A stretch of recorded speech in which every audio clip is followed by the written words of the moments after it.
அங்கங்கே என்னை கண்டு கண்ணடிக்கிறாய், அந்த ஆசை என்னை பத்த வைக்குமே. அந்தி வந்த பின்பு நீயும் சொல்லும் சொல்லுக்கு அட எப்போதும் இரட்டையர்த்தமே. கச்சேரி செய்ய ஒரு நாள் வரும், இப்போது பொறு தங்கமே.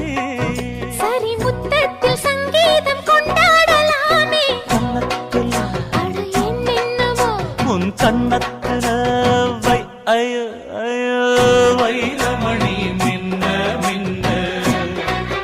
அட என்னென்னவோ செய். செய்தி சொல்லு காதல் பண்ண. ஆடி மாச காத்து